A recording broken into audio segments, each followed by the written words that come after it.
Hello everyone. यहाँ पे impersonal pronoun के बारे में बात हो रही है। इम्पर्सनल प्रोनाउन होता है इट, ठीक है, ये है इट। अब क्या होता है कि इट का यूज़ हम कब करते हैं?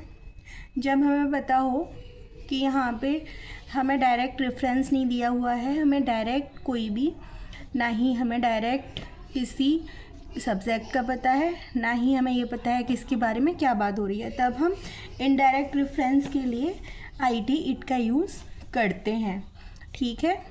लाइक जैसे देखो, अब टू बी वर्ब्स क्या होती हैं? टू बी वर्ब्स होती हैं is, are, am, was, were, will, have, has, do, does, etc। अब जब हम इट का यूज़ करते हैं तो सिर्फ हमें यही पता होता है कि वहाँ पे टू बी वर्ब्स दी हुई हैं और हमें कोई भी रेफरेंस डायरेक्ट वहाँ पे नहीं होता है। Use of it is used for when there is no direct reference about subject, ठीक है, पर्सन और object. It is a pronoun and when any sentence starts with it, तो this is called pseudo subject. तो क्या होता है कि ये जब यूज़ किया जाता है जब कोई भी डायरेक्ट रेफरेंस नहीं होता है, हमें सब्जेक्ट के बारे में, ऑब्जेक्ट, किसी के भी पर्सन या किसी ऑब्जेक्ट के बारे में पता नहीं होता है, ये प्रोनाउन होता है और इसको सेंटेंस के स्टार्ट में यूज़ करते हैं, ठीक है। और इसको जब भी सेंटेंस इट से स्टार्ट होता है तो वो इट क्या होता है, उसको हम सूडो सब्जेक्ट कहते हैं। Use of it is used in different cases, ये अलग अलग केसेस में यूज़ होता है।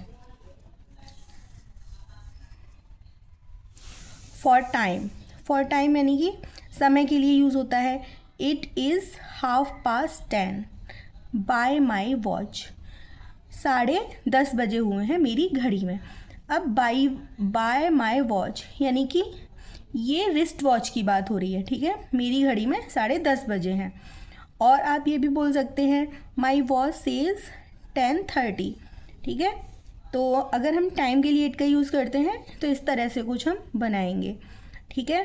अब हम करते हैं बात जो वॉल क्लॉक होती है उसके बारे में। इट इज़ 4 o'clock नाउ, अब 4 बजे हैं। टाइम के लिए अब देखो, it is morning, it is evening, etc। And days के लिए इट इज़ ट्यूसडे टुडे। अच्छा, अगर हम बोलते हैं कि आज रविवार है तो हम जनरली, मैंने देखा है कि ये बोलते हैं कि टुडे इज़ संडे, ठीक है, तो that is wrong. It is Sunday today, आज मंगलवार है तो it is Tuesday today.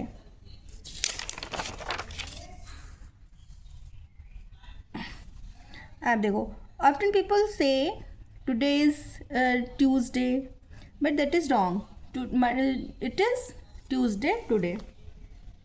Month के लिए यूज़ होता है। It was the month of January, people were shivering from cold. ये जनवरी का महीना था, लोग ठंड से काँप रहे थे। It was the month of March and our exams were going on.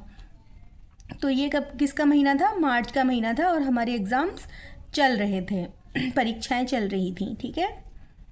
आप देखो, for past years in which something happened, कुछ बड़ा हुआ होता है बीते सालों में, हम तब भी इट का यूज़ करते हैं। जैसे 1947 की बात है, तब हम स्वतंत्र हुए थे, तो it was 1947 when we became independent.